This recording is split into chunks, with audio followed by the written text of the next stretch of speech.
శ్యామలమాత దీక్షను చేసుకోవడానికి ఇక్కడ రాలేని వాళ్ళు మీ ఇంట్లోనే చక్కగా జనవరి 18వ తారీఖు రోజు అమావాస్య ఆ రోజు మార్కెట్లో శ్యామలమాత ఫోటోలు దొరుకుతున్నాయి. చక్కగా శ్యామలమాత ఫోటో తెచ్చుకొని పూజా మందిరంలో పెట్టుకొని అమావాస్య రోజు ఫోటో తెచ్చి పెట్టండి.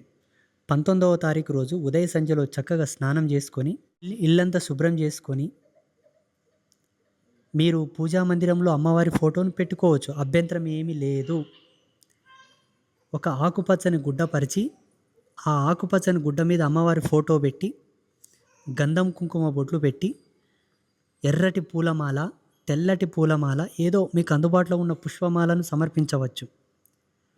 చక్కగా అమ్మవారికి నెయ్యి దీపం పెట్టి శ్యామల దండకము, శ్యామల అష్టోత్తరము, శ్యామల సహస్రనామం పఠించండి. ధూపదీప నైవేద్యములు సమర్పించండి.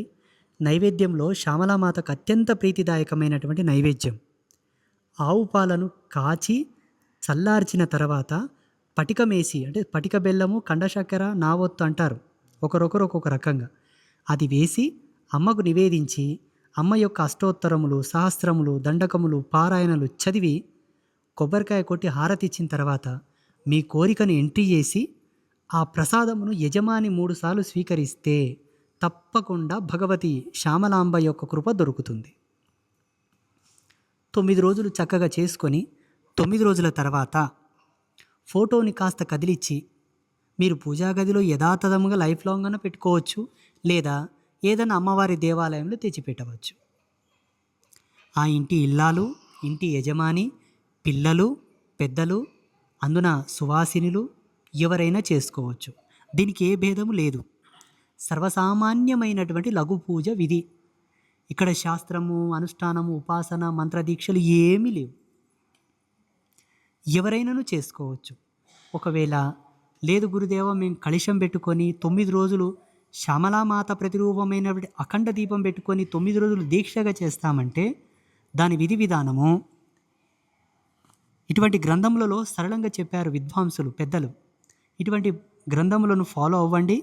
దాన్ని ఫాలో అయ్యి కూడా మీ ఇళ్ళలో మీరు దీక్షలు 9 రోజులు కంకణం కట్టుకొని అమ్మ యొక్క పేరు చేత 9 రోజులు చెప్పులు వేసుకోకుండా, చీపురు ముట్టకుండా, ఎవరి ఎంగిలి తినకుండా, వీలైతే బ్రహ్మచర్యమును పాటిస్తూ 9 రోజులు నిష్ఠగా కంకణం కట్టుకొని చేస్తే అది ఇంకా విశేషమైన ఫలితాలను ఇస్తుంది.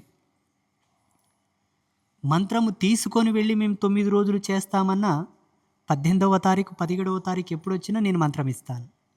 యోగ్యమైన మంత్రం. ఒకవేళ మీరు తెలిసి తెలియక తప్పు చదివినా, సమయానికి జపం ఆచరించకపోయినా మీకు ఏ ఇబ్బంది రాకుండా వితౌట్ సైడ్ ఎఫెక్ట్ ఆ మంత్రమూలకంగా, మంత్ర అధిష్టాన దేవత అయినటువంటి దేవత మూలకంగా ఆ దేవత యొక్క పరిచారికలు, పరివారం కొంత ఉంటారు, వాళ్ళ కేంద్రకంగా కూడా మీకు ఇబ్బంది రాకుండా సయోగ్యమైనటువంటి సమన్వయమైనటువంటి మంత్రాన్ని మీకు ప్రసాదిస్తాం మేము.